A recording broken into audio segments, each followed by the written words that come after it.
My name's Aileen, and I'm a senior lecturer in pharmacology in the Department of Pharmacology and Therapeutics. And my area of research is in diabetes. So my research department is the Department of Diabetes in the School of Life Course Sciences. Okay, so me and Aaiman have done a bunch of research on what you are doing and what your background expertise is. And so first question that I have is, what made you do research in this particular area? Because for us, from the research that we have seen, it's a relatively new area, especially with what you are working with. So how about you fill people in on what motivated you to go there? I mean, I guess it depends how far we go back, because I've been doing diabetes research actually since I was 19.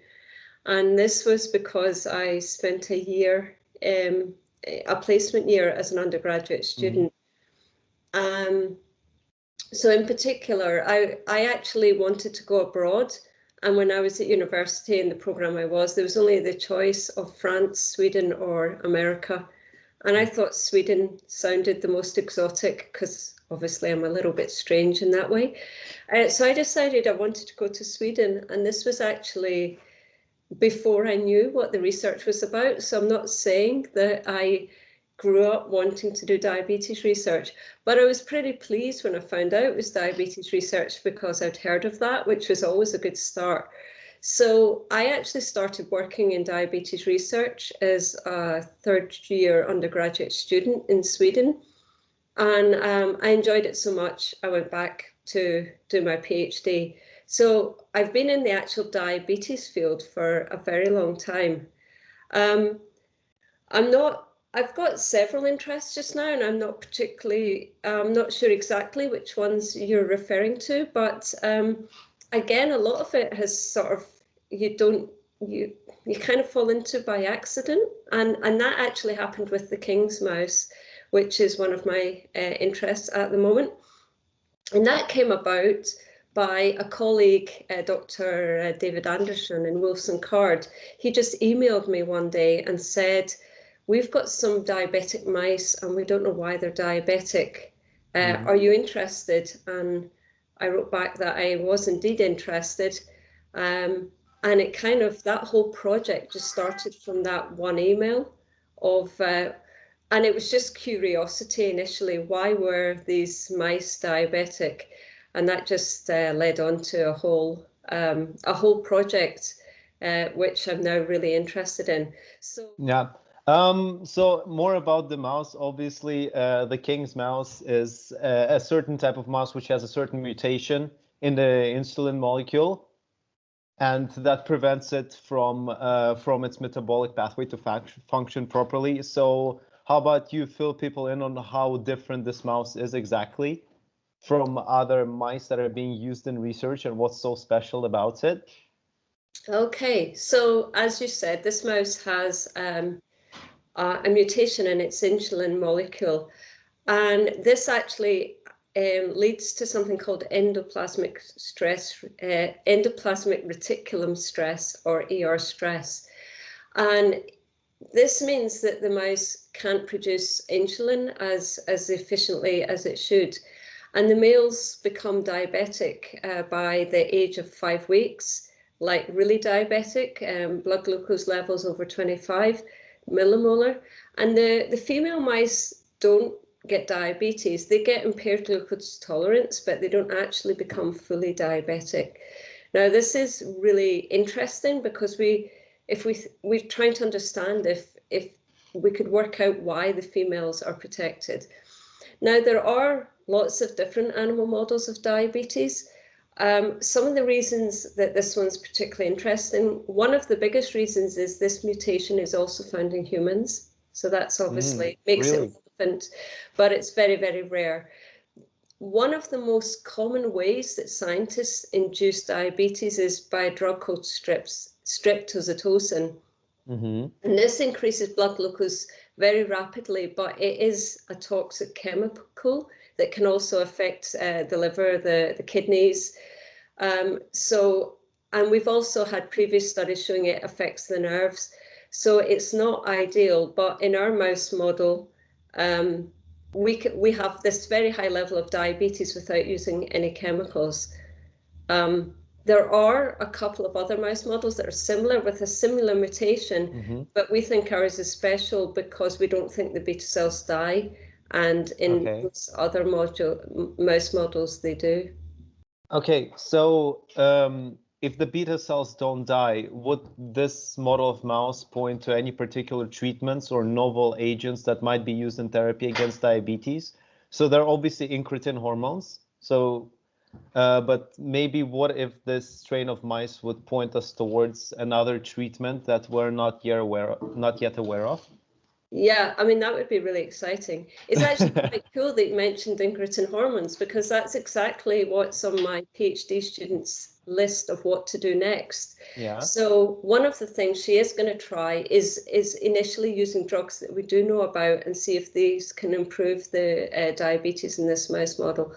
So the next experiment that we're going to be starting in the next few weeks is to inject this mouse with probably Exendin 4, which is a GLP-1 receptor agonist. I think at the moment, if we can find any way to reduce the ER stress, then maybe that could be helpful. And we know the ER stress, which is the endoplasmic reticulum stress I talked about before. It's also important in type 1 and type 2 diabetes. So if we could figure out a way to reduce it, then it could help maybe in all types of diabetes. Okay, that's really interesting. Can you tell us something about the social implications of your research, like in healthcare or perhaps some drug discovery or development? I mean, at the moment, it's still very early days. So it's, I mean, we have made this mouse available. So it's on the sort of Jackson Laboratory Mouse Genome Information website. And if any other researcher in the world would want access to this mouse, we are sharing it. I'm not, because we think it's important to share information and data among scientists. It's a bit too early to say if it'll have any major impact on healthcare. Although, as I said, this mutation is found in humans, but it's very, very rare. So it's unlikely to have a massive impact directly, but indirectly, we hope it can be used to understand ER stress in diabetes a lot more. And also possibly, and this is an area that I really find is sort of understudied, is differences between males and females. Why do you think there are differences between males and females? Because that's a very interesting point to make, because normally most scientists do not account for this when they do animal studies, right? Yeah, we're actually doing another study just now as well, which is looking at blood glucose in male and female mice using telemetry. And, you know, we're not surprised. Male and females are different. It's just about understanding a little bit more about it. Female mice, when I was doing my PhD, I remember asking my supervisor, why don't we use female mice? And he actually just said, makes me laugh a little bit now, but he says, oh, they're too hormonal. And the idea was that because of the estrous cycle, they would give you unreliable results because they would change with what the menstrual cycle in mice is called the estrous cycle. However, our recent data actually shows that female mice are less variable than male mice. So there's no reason to not include them on that basis. I mean, it's most likely the obvious answer that estrogen is doing something protective. And we know in humans that after the menopause, women are more likely to develop diabetes. But understanding all this in a bit more detail would be really helpful, I think, in human diabetes. Speaking of beta cells, we've also noticed you've done a lot of work on actual islet transplantation rather than finding novel pharmacological treatments for type 2 diabetes. What is the state of this area of research with regards to transplantation? Are there any prospects there? Because it's been around for a while, but Yeah. I haven't, yeah. You have done your homework. It has been around for a while. And I started doing islet transplantation again when I was 19. And I won't tell you how many years ago that was, but it has been around for a while. There was, in the year 2000, there was this really important paper where they really got human islet transplantation working for the first time. So prior to 2000, it just really didn't work.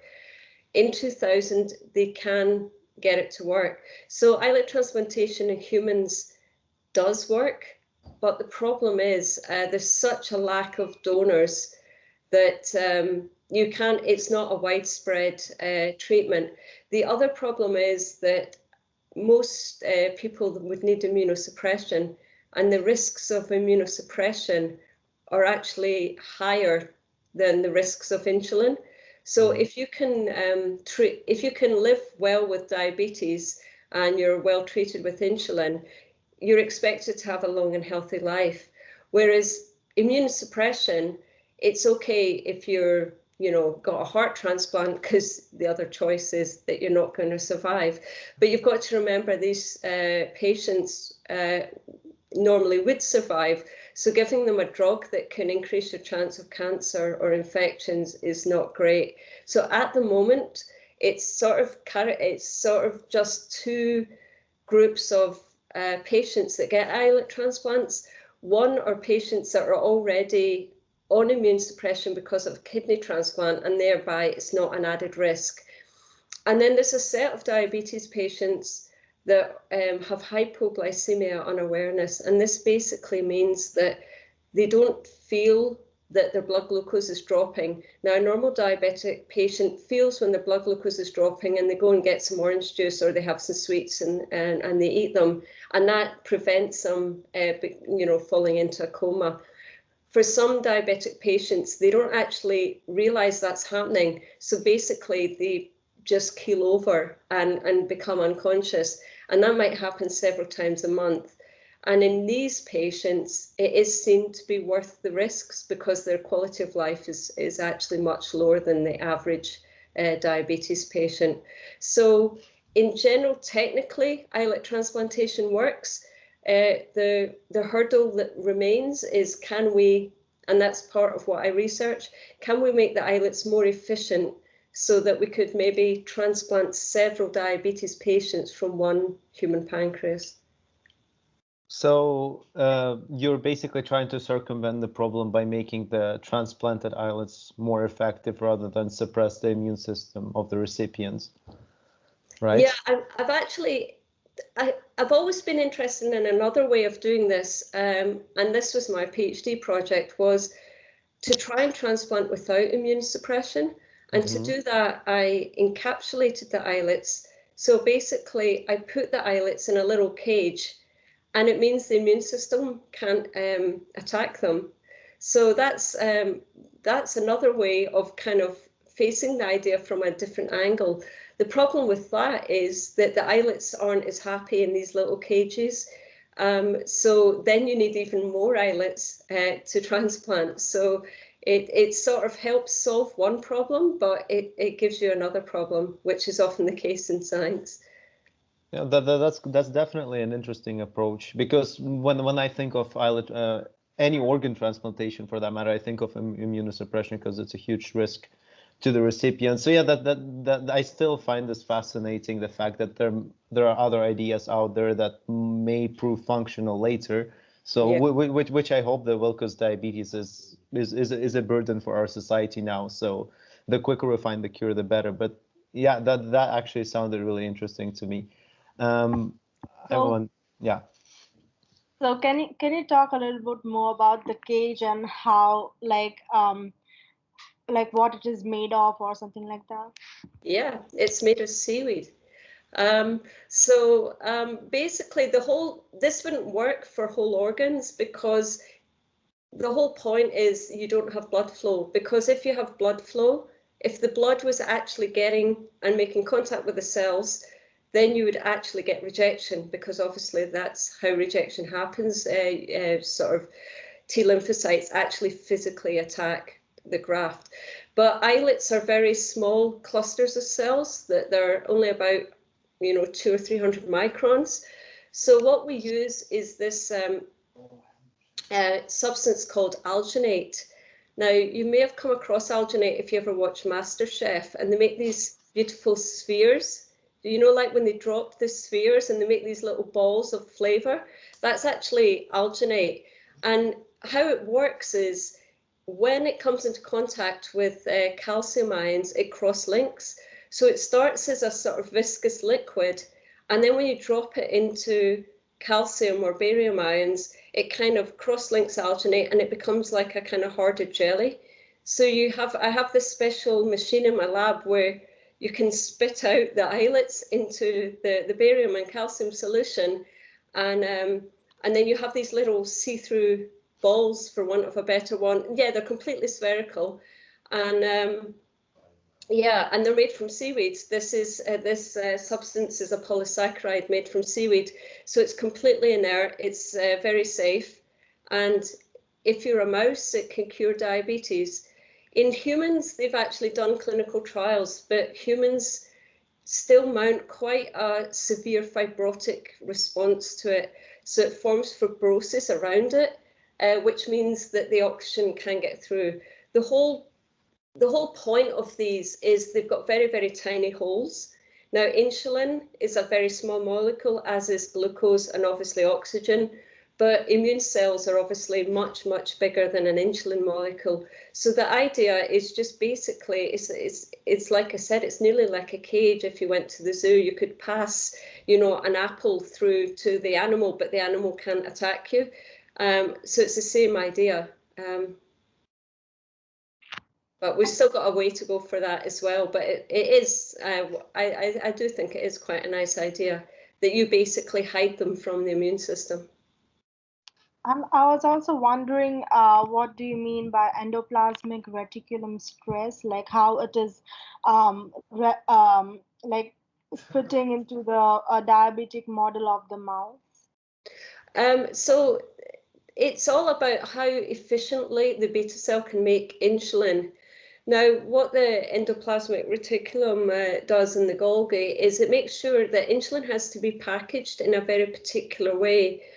Now, with the mutation that the insulin has in our mouse, it doesn't fold in the correct manner, and the cell senses that this insulin is misfolded.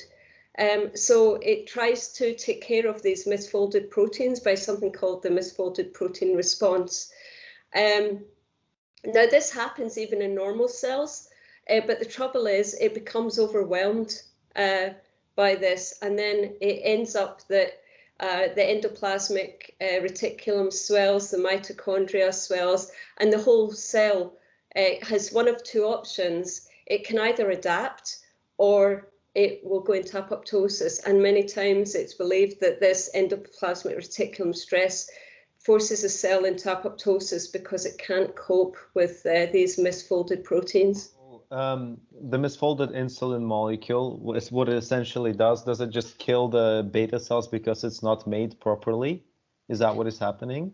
Yeah, it gets retained in the endoplasmic reticulum, which starts just sort of stressing the cell overall. And then it might also interfere with, this is a heterozygous animal, so one allele of insulin is okay, and it might start interfering with the ability to secrete the proper insulin. And it's probably a little bit of a sort of vicious circle to a certain extent, because then when the insulin isn't working so well, the blood glucose increases, and then because the blood glucose is increased, the cell needs to make more insulin, and that puts it over into even more stress. So it just becomes worse and worse to the extent that it's trying to make insulin very fast, it's not folding properly, and it just can't keep up with the demand. So basically, it's a positive feedback loop essentially. So the more glucose is ingested, the more insulin is produced, but it's not folded correctly, so it's actually like worse for the animal. So how would you deal? What are the methods that you deal with that in your lab? So you see that this is a problem, And we're kind of trying to do the opposite, because really? we think this sort of happens in type 2 diabetes to a certain extent, that once the demand for insulin increases, the chances, even without mutation, the chances of insulin misfolding increase the more insulin you make. So you might just sort of push it in towards this ER stress phenotype. We don't understand why the males become very diabetic and the females don't become diabetic. So the most recent experiment my PhD student Lydia did was she put the females on a high-fat diet, and the idea was to increase the insulin demand in these animals. And basically, they became a little bit more diabetic, but they still didn't become as diabetic as the males do. So that's probably the main area of concern then in the diabetic field, is it? Makes sense. So I wanted to ask, like you mainly deal with mice. So like, how do you what are your expert methods of reducing stress in mice, and like how do you handle them within the regulatory means and stuff like that? Yeah, so I mean, when you're doing animal work, you have to be really organized because it takes, about 3 to 6 months to get all the licenses through. So you can't just decide that you're going to do an experiment tomorrow. It has to be in the paperwork. But I mean, there is a bit of flexibility within what project you've written you can do. Sorry, I've forgotten the first part of the question. Was it, oh yeah, how do we work within the regulations? And like reduce the stress and like maintain the animals. Oh, okay. So actually, that's another area of research. It's like you guys are the best researchers ever. You keep on asking questions about my research. So there's another area of research that I'm doing that I found really interesting. This is what I was talking about. It's called telemetry. And in telemetry, you basically can implant a little device into the mice. It is surgery, so you do have to do surgery into the mice. But then you can measure blood glucose without touching them. So usually when you measure blood glucose, you put a tiny needle in the end of the tail, and you use a blood glucose meter like humans do. In this situation, you can actually measure the blood glucose because it sends a signal to the computer, basically. Now, this is really interesting because we can see what the mice are doing when you don't touch them. But at the same time, we can also see exactly how stressed the animals get when you pick them up, when you change their cage, what happens when you fast them. So that is actually teaching us a lot about how we can improve our methods and make the mice happier. And one of the things that really surprised me is you would expect when you pick a mouse up and inject it, which I believe Peter has done, it's quite a stressful thing for the animal. But actually, it's not as stressful for the animal as changing the animal's cage. So they like their own home, they like their surroundings. So we've discovered if we change the cage and but keep the bedding from the original cage, so it still has its own bedding smell, the blood glucose doesn't rise as much after changing the cage. But if you just change the cage and put the mouse into a new cage, its blood glucose is increased for about 2 hours afterwards. And blood glucose can increase when you're stressed. So we believe that all this is teaching us more about what keeps the animals happier, and we're using that to improve our research going forward. And hopefully we'll write a paper telling other scientists to do the same. Speaking of animal research, just to clarify something, because the people watching us might have heard of some misconceptions that there are out there about animal work and how animals are treated, because obviously there has been a lot of criticism coming from people who believe that animals are not being treated respectfully by people who do research on them, and they think it's not a good idea to do that. So how about you clear some of those up for our viewers? Yeah, I think the most important thing is that scientists keep open, and actually King's College has an agreement that we should be as open as we can be about doing animal research, because I think if you're not completely open, then people use their imagination. So to that end, I think, we try and be as open as we can about animals. I think some people don't realize how regulated it is. So there needs to be 3 licenses in place, one for the scientist doing the work, one for the project to say what experiments you're allowed to do, and even one for the room. So you can only do experiments in specified rooms at King's College. Also, a governmental inspector can turn up anytime, and quite often he does. And he can just walk in and see what you're doing and ask what you're doing. Then he can check the paperwork and check that you're not, that you've got permission to do those experiments. But the most important thing is also, and this is what I was alluding to with the telemetry, is if you don't take good care of the animals and respect them, it will affect your results. And as a scientist, you don't want that.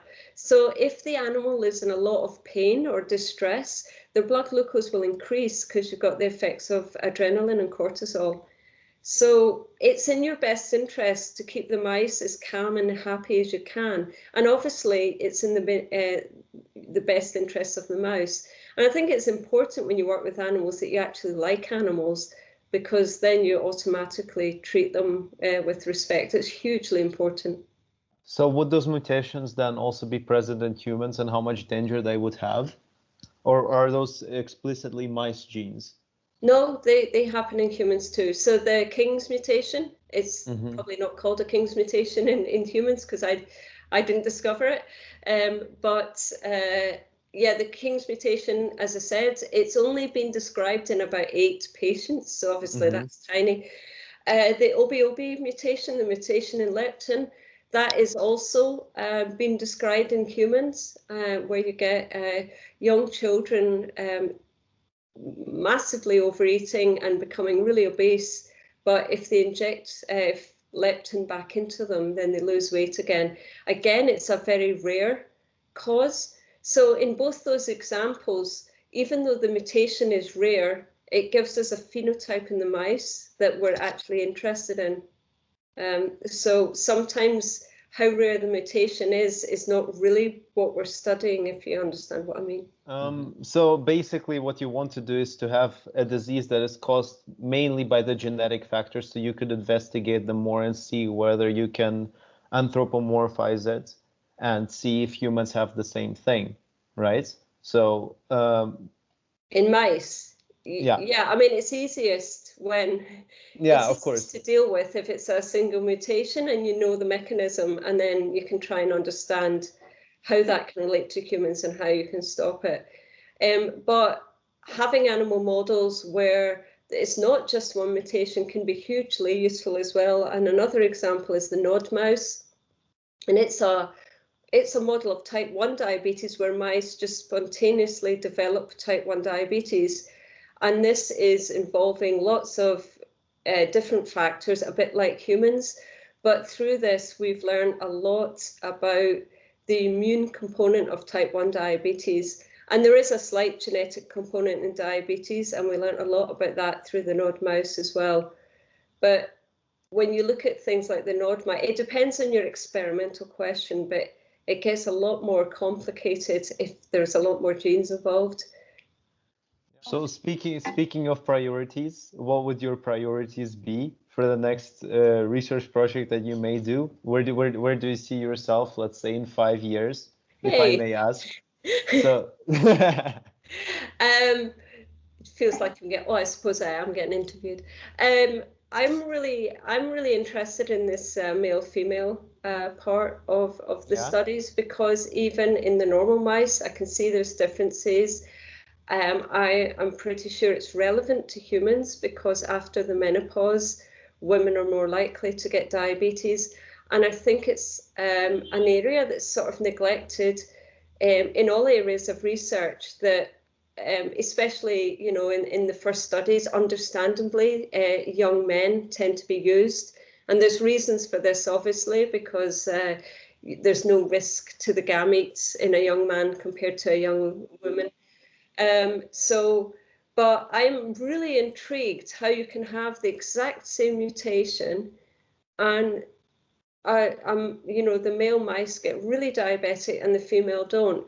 Now, I don't know how relevant it is to humans, but there is definitely some kind of protection in women before the menopause as well. So estrogen must be doing something good.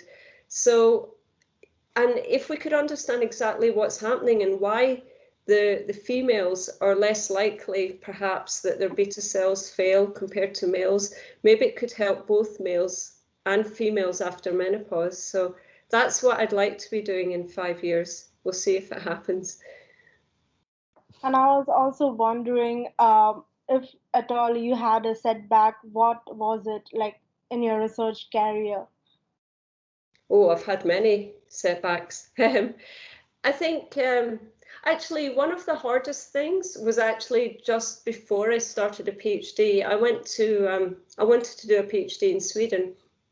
And to get onto that PhD program, I had to study the second and third semester of medicine, but that was in Swedish. And I kind of knew a bit of Swedish, but I didn't really know a lot of words that I would need. And it was before the days of PowerPoint. So the lecturer would just be writing on the blackboard with chalk, basically. I'm that old. And I didn't recognize some of the words, and then I was writing down words that didn't exist. Anyway, I totally failed that first exam, and then I just studied really hard, and I passed the next time. So I think that was actually, it's not like a major part of my career, but it was actually a really important part, because if I didn't carry on at that point, I wouldn't have become a scientist. So I always think that, yeah, that felt like a real setback, but I managed to get around it. There was a lecture where they were talking about mother cake, and I couldn't understand why they were talking about baking, and they kept on going on and on about mother cake, and it turned out it was the literal translation for placenta. So they were actually talking about the placenta, but I thought they were talking about cooking. So I was, you know, I had no idea what was happening in that lecture. But I'm not sure if I always make it, but I really try to remember that when I'm lecturing, that if the students don't understand some of the basic words, then you can lose them for the entire lecture. So I think it's really important sometimes to go through things like that that make you think, actually, if you don't define the words and you're just assuming they know the words, then you're lost for the entire lecture. So yeah. And I was also wondering, how has COVID-19 impacted your research? So I've got 2 PhD students at the moment, and actually one of them it impacted a lot, and the other one it hardly impacted at all. The one that impacted a lot was the one studying the King's mice, because we weren't allowed to get into college. So basically, you know, you can't study mice at home. So that really, she had to stop doing her research. The other one actually was the one doing the telemetry. Now, when the first lockdown happened, she was just coming to the end of a telemetry study, and it actually just meant that we left the mice alone for a while, which gave us really good data, because we could really see what was happening when researchers weren't going in at all. So that was nearly a benefit. Now, that project, I think each mouse generates something like 8,000 data points a day. And she had, you know, 4 or 8 mice to analyze. The good news for the other student was there's always a silver lining, I think. And she was just coming up to her upgrade. And usually when students start a PhD, all they do is think about the experiments and do the experiments, and they never kind of stop and think because they never have time to stop and think. What the pandemic did was it forced them to stop and think. And I think that was really beneficial actually for the students at that time point, even though it was frustrating. Okay. Yeah. I think I don't have any more questions. Do you have something else you want to ask, Aaiman? No, I have lots of questions as well. I think you guys have done pretty well on the questioning. So yeah, that was really, really good, really informed. Yeah, you've also done a very great job on responding to those questions. Probably a better job than us. Actually, I don't know about that. No, I'm really impressed, really impressed. Yeah, You've obviously done your homework, and it was really fun just to talk to you two. Can't think of a better way to end the week. Yeah, oh, okay, thank you. Okay, that is really nice. Thank you so much, Aileen.